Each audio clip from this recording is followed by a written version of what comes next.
Hey, welcome, all my right thinkers. Thanks for tuning in to check out your boy, P Funk. Thinking right out here in the lab. The sun is up now. Starting to get some glare. What I do for you. Alright, I got up my little soapbox. I'm back in the book. Let's go. We at page number 15 and rocking. Let's rock. Rightism. 25 rules to live by. Storytelling. Story with a message, and there's a message in the story for life. I give you life lessons. You tune into receiving them. I appreciate you. We got a good thing going. Let's do what we do. Right thinking mission, and I'm on it, is to enlighten, inspire, educate, and motivate you, the individual, to a higher spiritual level of enlightenment. Right thinking's way of life through mental and spiritual discipline. Practice daily will help and guide you to obtain your goal of reaching spiritual enlightenment, aka know thyself. My mission is that all right thinkers know thyself. If you're a right thinker, your goal is to know thyself. You see where we're going with this? So let's get there together. And I ask the question, do you know you? You will when I'm through. It's rhetorical, but if you don't have the answer for yourself, tune in. I can help you with that. That's what I do. A person who knows not and knows not that they know not is foolish. Disregard them. A person who knows not and knows that they know not is simple, but you can teach them. That's why I do what I do for you. Appreciate you too. Stay tuned. I got more for you. A person who knows not and believe and think that they know is dangerous. Avoid them. I do. A person who knows and knows not that they know is spiritually asleep. I can awaken them. I'm the spiritual alarm clock here to wake you up with knowledge of self. That's what I do for you. A person who knows and knows that they know is wise. Follow them. All these persons reside in you, right thinkers. Know thyself and to Mayat, be true. Right thinkers, we in the Mayat philosophy book, and now we at what is that? The question asked. We at page 15. When was Neterian religion practiced? I'm going to answer that question. I'm going to go through the period, dynastic period, what we call it pre-dynastic, Old Kingdom, and the Middle Kingdom, and then the New Kingdom. That's going to take us from 65,000 BCE down to 450 ACE. Long time. Okay, good information. Hope you get it. Let's go. Now, the question, when was Neterian religion practiced? Circa 65,000 BCE, called the Paleolithic period. Hunter-gatherers, groups of pockets of people, nobody really situated in civilization, so they pretty much would call them gather-wanderers, hunter-gatherers. And they had a temple called Nekhen in Hyrcan Palace. This was a Haru philosophical following, but there wasn't documenting stuff like that. Everything was pretty much folklore, so it's handed down, passed down. But when we get to 10,500 BCE, that's going to be 10,000 BCE was called the Neolithic period. That's when we started settling down and setting the civilizations up. Okay, that was 10,000 BCE. If you tell me the Sumerians started civilization, they created civilization at 6,000 BCE, they got bad information. I had to check AI on that one too, so I want to keep that to go around. I keep hearing it, but I ain't going to make a big stink about it. I'm tired of having that argument. Okay, I'm giving you the dates that we got registered from the Egyptian concept. We were the last. We wasn't the first. Ethiopians, Nubians, they were all before us. We learned from all of them, and we just documented everything for what? Future prosperity, which is us right now. I went and got that message, that information. I got it all. Let's go up, and I'm giving it to you. Then you got from 10,500 BCE to 7,000 BCE, it was called the pre-dynastic period. Why? Because creation of the Great Sphinx. The modern archaeological accepts the dates. You ain't got to accept jack, okay? The Sphinx means Harum Akhet, or Haru, harvest on the horizon, meaning he's facing east. But what he's facing was in the zodiac sign, in the star, the constellation, we was in the Leo constellation. And that was 10,858 BCE. We have proof. So Whether archaeologists, modern archaeologists agree with it or not, don't make a difference. That carbon copying means nothing. And this means that back then, it means that the king, Haru on the horizon, this means that the king is one with the spirit, aka God, Ra. God has always been in man philosophically from the Egyptian concept, never outside man. Ra is an enlightened person. That's what we are, enlightened beings. When you know thyself, you're enlightened. And you possess an animal aspect of what? The lion, Leo, and illuminated intellect. I mean, you're smarter, you're wiser. In the Anuian theology, with the book we just got finished reading, where Ra represented what? The serpent power and spirituality. Okay? The Kundalini. All right? Everybody had that concept. Now, from 10,000 BCE to 55 BCE, they had the sky god, realm of light, aka Neter, the androgynous, all-encompassing, absolute, nameless being, later identified as who? Bound with Ra Harakuti, which is the Sphinx, original name, okay? Ra Harakti, excuse me. And this was around from 10,000 to 7,000 BCE. We've been doing stuff and having monuments and ancient artifacts found, and you would tell me the Sumerians at 6,000 years was greater? Don't think so. Wish I had my thing. At home we don't play that. I'll whop you across your head. But all right, now at 7,000 BCE, the Kemetic myth. The Kemetic myth started a long time ago, but the Kemetic myth and theology present in architecture what everything they was writing on the walls, everything they were building was representing them as a people.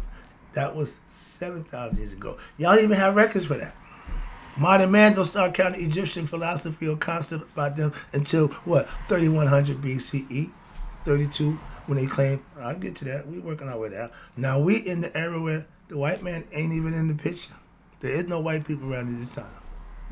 Okay, understand that. So from 10,000, the white man coming to 1700 BCE. No, excuse me. We brought him in at 32. I forget. Yeah, but he didn't watch this. I got the documentation right here. Now, that was considered the pre-dynastic period, up to 7,000. Now you went down to 5,500 BCE. We got what they call the Old Kingdom. From 5,000 BCE to 600 ACE, they had the Amun, Ra, Ptah, Amen, the female, Ra, the female, Setmet, the female to each one of the gods. Amen, Ra had Mut. Amun had Mut. Amen, and Ra had Rai, female, and Ptah had Sekmet. Male and female trinities. They all was complementary opposites. Everything opposite can come together. Two things alike, it ain't gonna work. Hint, hint. Moving on.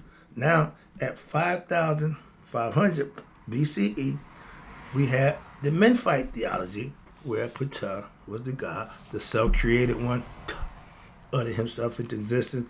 That's what the Memphite theology was about. Excuse me. Then you had, at one time, how about this? We even had a Hermopolis theology, which was dedicated to who? Tahuti, the god Tahuti. Yep. Not the man. The aspect and concept. All right. They worship him in that temple. In 55 BCE, again, we had the Assyrian resurrection theology on the other side of Egypt.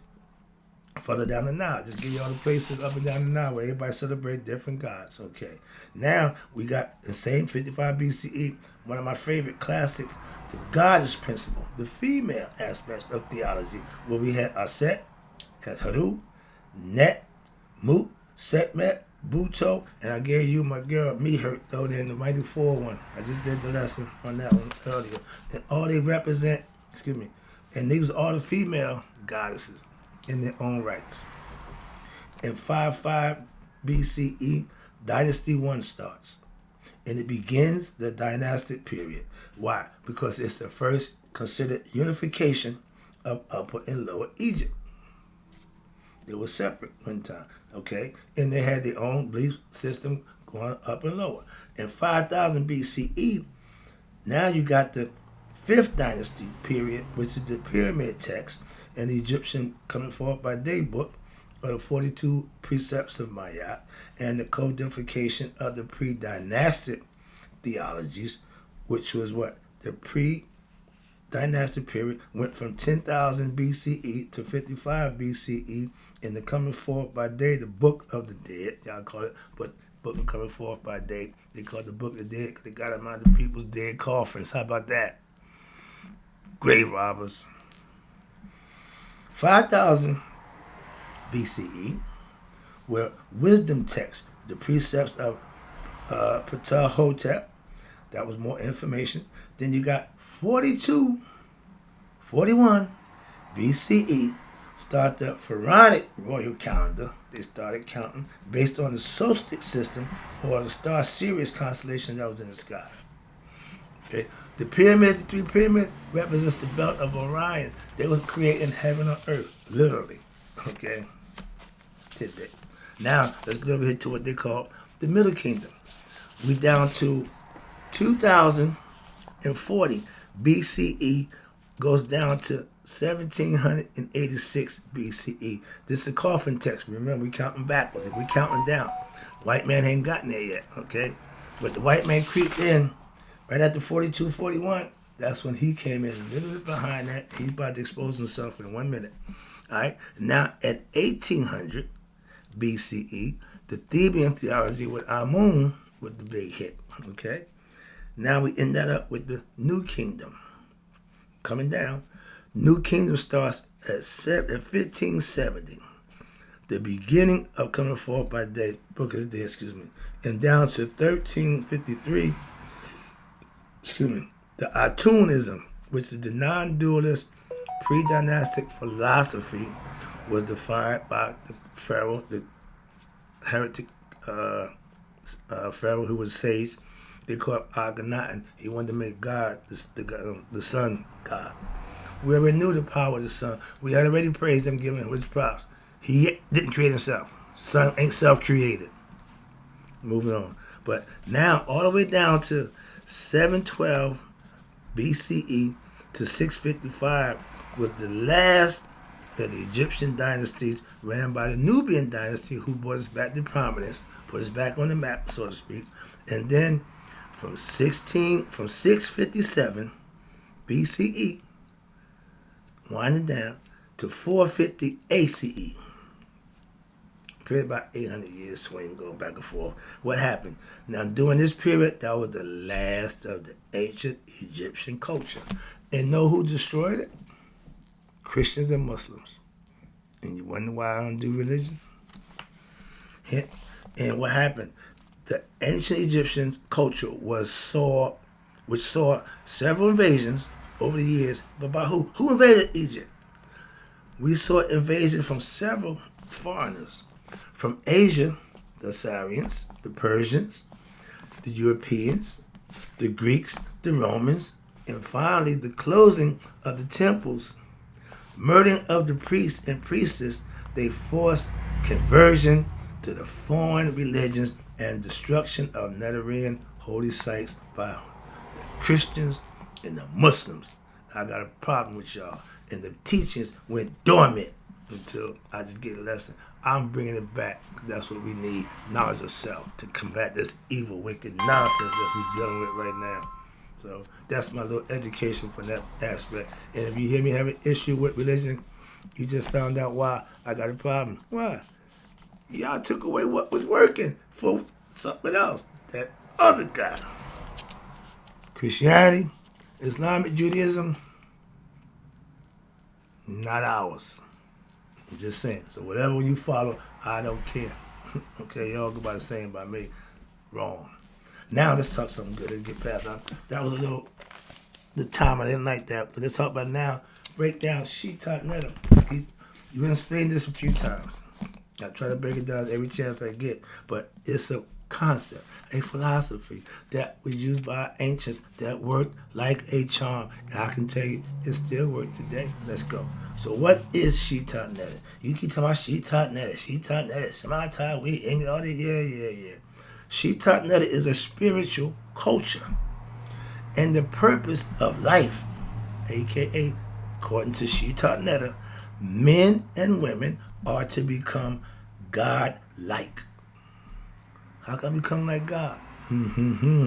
Through a life of righteous virtue and cultivation of what? Your spirit, meaning be getting spiritually enlightened, learn about the spirit, understand the spirit, not a bunch of gods and gods that they oh no, this is all about you. All right? Through scientific means we done tested it. It's been proven. We knew 10,000 years ago that the heart had a brain and a mind that can keep memory and speak for your judgment day. They just found out less than 30 years ago that that's true. I'm supposed to be excited? We told you that a long time ago. When people tell me after I try to explain something to them from a perspective that's not emotional, no, just from perspective, common sense. You was right, because I don't get involved emotionally. I just see it for what it is and deal with it for what it is. If it wild like a duck, quack like a duck, kill it. Why? It's a duck, shoot. If you're aiming, I tell you to pull the trigger. I done made the decision already, just pull the trigger. So if I say jump, squat, ask how high, why? I got you. Don't worry about it. Just follow my lead. Moving on. Stop questioning the teacher. When I was coming up, that was taboo. But you question the teacher, oh, we can look at you. You about to get it. Okay. Through scientific knowledge. Not scientific, no. Knowledge. Knowing, not believing. And what? Practicing a bodily discipline when daily. That's how you come godlike.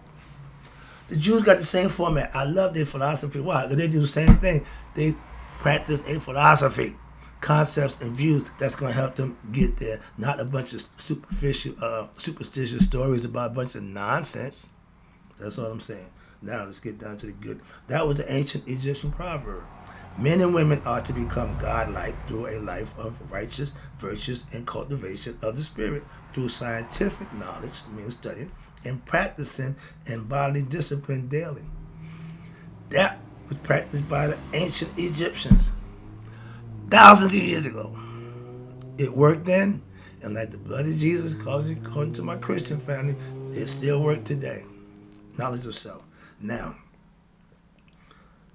you see this plant right here, the lotus flower? That plant right there. Now, this represents Sheetal Netter's calling card. That's their symbol, okay? And it's because the lotus flower grows in the most dirtiest, funkiest, worst smelling place. The dirtier, the funkier, the better it's going to grow.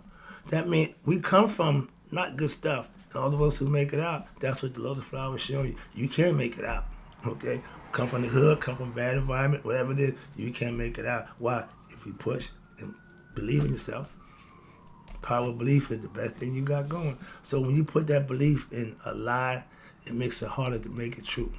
When you put that belief founded in truth, it's not easy to live it. Trust me. Moving on.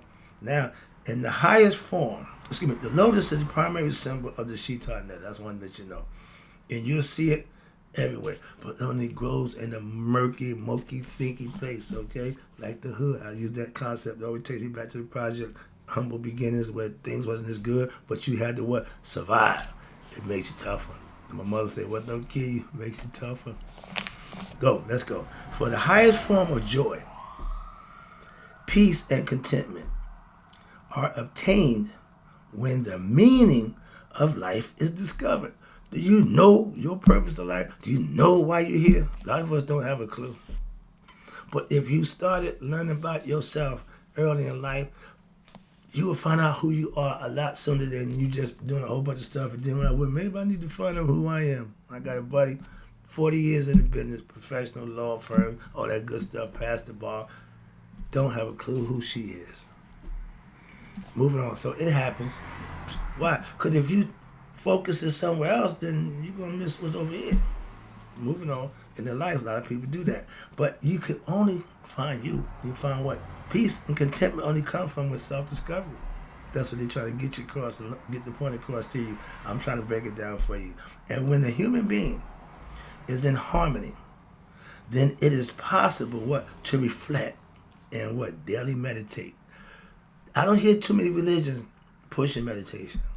Moving on. I'm a yogi, 10 years or better. And reflect or meditate upon what? The human condition.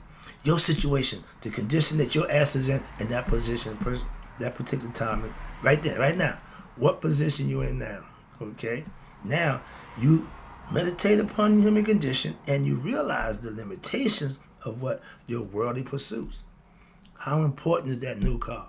How important is that big house? Really? Ain't nothing, no other priorities that, so some people set their sights high. Moving on. And when there is peace, only when there is peace and harmony can a human being practice any of the varied disciplines. You have to be in the state of mind. And any varied disciplines designated as we call Shita Netta, to promote the evolution of your human beings toward the ultimate goal of life, which is spiritual enlightenment. Spiritual enlightenment, ultimate goal for all human beings. We're spiritual beings having a human experience. If we master the human part, we get to go on to the spiritual part. Spiritual enlightenment is the awakening of a human being to to themselves, and awareness of the transcendental essence which binds the universe and which is eternal and immutable. In this personal discovery, meaning every individual have to get this for themselves. For every personal discovery is also the sobering and ecstatic realization that you, the human being, is one with that transcendental essence. You and God are one. That should do it for you. But if you got this fictitious God they want you to believe in, you'll never know he is with you. You think he up in heaven somewhere, looking down, on high, looking low. I hate to do that to you, but I got to tell you like it is. And with this realization of you and God becoming one, what happened? Comes great joy. I called it a mental orgasm, a spiritual orgasm, when it just, you blessed out. You just feel so good, okay? Joy, you have great joy, peace, and you have power. From the experience of fullness of of life, and to realize the purpose of life during the time while on earth before you die. You can't get nothing after death. What you need to do is right here and now, while you still got this thing working. Why? Because when the body shut down, they going here, not here. The brain get thrown out. They don't even keep it in the canoptic jar. They keep the inside intestines, lung, and stomach. But they only keep the brain. Why? No use for it. They knew that a long time ago. Modern science just certified it, just proved it. Like, we really need your proof. I don't need your verification for what I know. I don't care. I could care less if you agree, not agree, like or don't like. That's the difference. Moving on. I see the clock. Let me get this out the way. But you have to become conscious while still on earth in the flesh. Okay, wrapping it up. The lotus is a primary symbol of Shita Netta. Why? It means the turning towards the light of truth, peace, and the transcendental harmony that one reaches when they realize who they are, aka know thyself. I'm going to end that lesson here. I got some more stuff coming up. So, right thinkers, in closing, may you all live to be 100, me 100 minus a day. So I never know my right thinkers who practice Shita Netta, right thinker philosophy, semi-Tawi, and Mayat philosophy. This passed away as a mouthful. Thank you.